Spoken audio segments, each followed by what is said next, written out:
What is going on, beautiful people? Welcome to another episode of the Narcissist Code. I'm your favorite self-aware narcissist, Lee Hammock, and I use my platform to raise awareness for narcissistic personality disorder, get more people into therapy, and validate the victims and survivors of said disorder.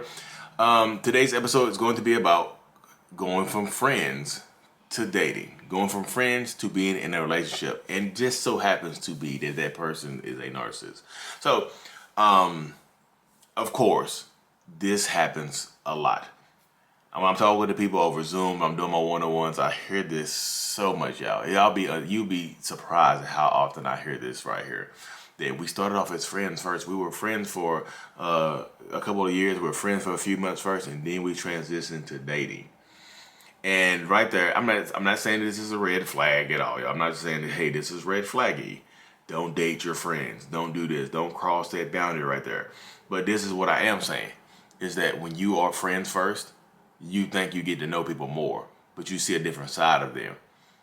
Because here you go, because you know narcissistic people tend to treat their friends and other people better than they treat the people that they are actually in a relationship with. That's why it's different. And a lot of times, narcissistic people will, before you become friends, they will show you who they are. They'll say stuff. They'll be sharing stuff before you start dating. They'll show you exactly who they are. They'll say it. They'll show you exactly how bad they are treating men and women. They'll tell you exactly how much of a dog they are, or how much of a they'll tell you exactly how much of how bad they do people, how they treat people. But you think because you're their friend, they wouldn't do it to you. A lot of times that happens right there. You're like, oh, this is my friend. This is my, we were BFFs before we started dating. And now they're treating me terribly. Like, who is this person? I didn't like, this is not the person I met. This is not the person I was friends with. And y'all might have had a good friendship. You might have had a great friendship, actually. But then the friendship, once their friendship transitions, I said transitions like it had an H in it. I said transitions. Like a transition. It's a magician that transitions into other stuff. I'll be saying this like, Lee, you're a goofy. I can be. But honestly, but that's how it goes though. That is the perspective right there. That's the mindset. That's literally how it goes. Like, when you transition from friendship to relationship, you think that you're going to get treated differently because y'all were friends first, and then you get treated worse, or you get treated the exact same way they told you how they treat the other people. But you just thought you didn't think it was going to happen to you. And because you are friends first, this is important right here, y'all. If you are friends with that narcissistic person first, and then y'all transition into a relationship, everything that you told them as a friend is going to be used against you later on. It can become detrimental to your relationship. All the stuff that you share with them that you would not share with your boyfriend or girlfriend up front, you share it with your friend because y'all were close. Y'all were close friends. So now they already know that stuff about you, and then they can weaponize that stuff about you because y'all were just friends, right? Y'all had no problem. Y'all had no plans on dating, and because you transitioned into because that was your friend first, you probably shared with them your dating experiences, the stuff that you hate when people do, the stuff that you hate that your ex-boyfriend or your ex-girlfriend did to you, the stuff that your ex-husband, your ex-wife put you through. You're giving them, as a friend, you're giving them the blueprint to manipulate you if y'all transition to a relationship. So yeah, I'm not saying don't date your friends. I'm just saying realize who your friends really are before you start dating them and crossing that line. Because once you cross that line into a relationship, you're going to be treated differently. You're not going to be treated like a friend. You'll be treated like a girlfriend or a boyfriend. And you'll get the non-preferential treatment of narcissists. Of course, it might be hot at first. You might have a hot, steaming hot relationship at first. But then it will transition like the way narcissistic relationships go. It'll transition from being good into being terrible. It just will. It will 100% will. You'll go from being friends. To me, it's just kind of weird. You go from being friends to getting love bombed to getting devalued. And this is the point right here. If you cannot, before you transition, if you see this person as a narcissist if you notice this person is a narcissist or toxic before you start dating, but you are good as friends, don't date that person. If this is your good, because you can't get that back. You can't be friends with a narcissist after y'all break up. You cannot. If y'all were friends first, You go into a relationship, they treat you terribly, and y'all break up, you're gonna lose. That's not your friend anymore. And that's the simplest and the easiest and the most straightforward way that I can put it. That is no longer your friend anymore. Because once you cross that line, you cannot get that friendship back. So if the possibility in your mind, if this is not gonna go far, like this is gonna be a fling, don't fling with your friends. Don't fling and get flung around. Because that's not gonna be your friend anymore. And you're gonna miss that friendship. It's like, before the relationship, we were good friends. We had this going on. But then at the end, you don't have that friend anymore. And then you don't have the relationship anymore. But you might try to do that. You might try to transition back into a lower connection relationship. But that other person, that narcissist, is not going to want to transfer back into that. They're going to want to be friends, but still have the benefits of, the relationship. And what do you call that nowadays? Friends with benefits. So you won't be a normal friend anymore.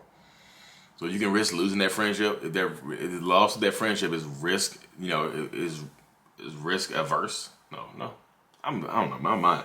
Yeah, I've been recording. This is my 6th video I recorded today. Sorry, y'all. This is the last one, and my mind is floating around. I'm gonna give y'all some heat at the end though. So stay tuned. Do not leave me. My camera battery about to go dead too. Goodness gracious. I gotta hurry up with this one. It just literally just flashed orange. But yeah, if you cannot stand, if the thought of losing this person as a friend bothers you, don't transition into dating this person. Just do not, because you're gonna lose this friend, and you're gonna lose a boyfriend or girlfriend, and you're gonna be done. And it's gonna be super hard to cut that person off, because guess what? Y'all were friends first. Y'all shared jokes and inside jokes, and y'all might have worked together and stuff like that. But now you might still work together. Now you can't be friends. Now you're just co-workers. They use to clap cheeks. Now I'm just saying, like, take a step back, because once you transition, the narcissist, like, all this stuff is free game. Once you transition, they're gonna use all this stuff as the blueprint to treat you how they're going to treat you. Is it going to be a good treatment, or it's going to be bad treatment?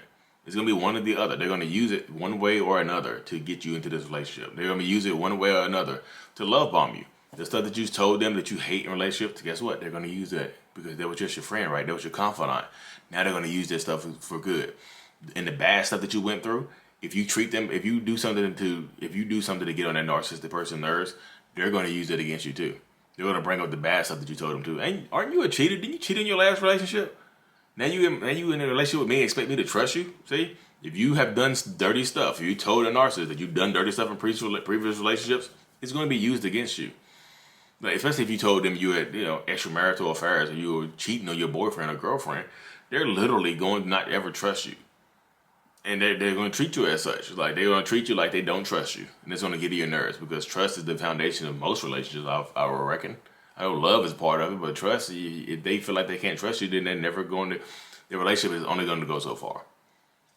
So you have to take back your power and do what you need to do, because if you don't, I'm just telling you, you're going to go down the lane, and you're going to be messed up in your head.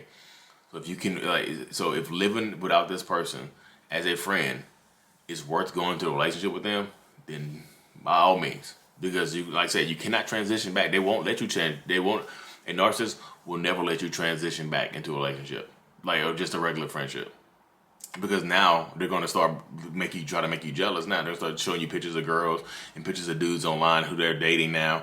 They're going to be the happiest they've ever been. They come to work skipping, go to the car, get their cheeks clapped or something like that, or clap some cheeks in the car and come back to work and act like nothing happened. Like, ooh, that was a good car romp I just had with my new person that's better than you. We're just friends though, right? You should be there for me, correct? If you want to hear that stuff, they're going to put this stuff in front of your face, like what do the youth call it these days? They're going to put it on. So yes, they will put that on Front Street. Y'all know my phone just died, so I had to, reset it. My camera just died, so I had to reset it. So that's why the view is a little bit different. And I'm going to just wrap this up here with put a pretty bow on it.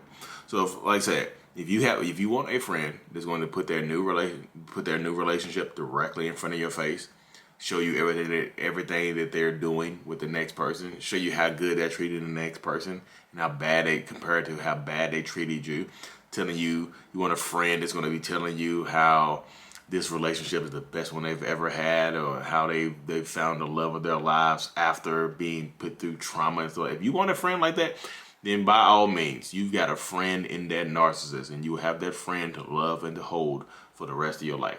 Is that worth it though? A lot of people are going to say no, that's not worth it, and they're going to cut ties. But like I said, I know, again, I understand the dynamic that it's hard to cut off a friend that you've had for a very long time that transitioned into dating. You know what I mean? Trey Songz got a song that said, I wish we never did it. And I wish we never loved it. I wish I never felt so deep in love with you. And now there's no way we can be friends. Trey Songz has a song called Can't Be Friends about this exact same thing. Because when you cross that boundary, you can't go back. You can't go behind the finish line again. And then imagine being best friends with somebody you dated recently and you moving on to a new relationship. Oh yeah, my best friend, we slept together for 2 years recently. We're still friends. We don't do it anymore. You'll carry that into your next relationship. Nobody else wants to hear that. Like, I don't want you being friends. I don't want you to be friends with your best friend. So now you're gonna have that dynamic. So hope this video helps bring y'all some clarity. Hope it helps you bring you some peace. Truly thankful for y'all. Mental illness is out. Peace.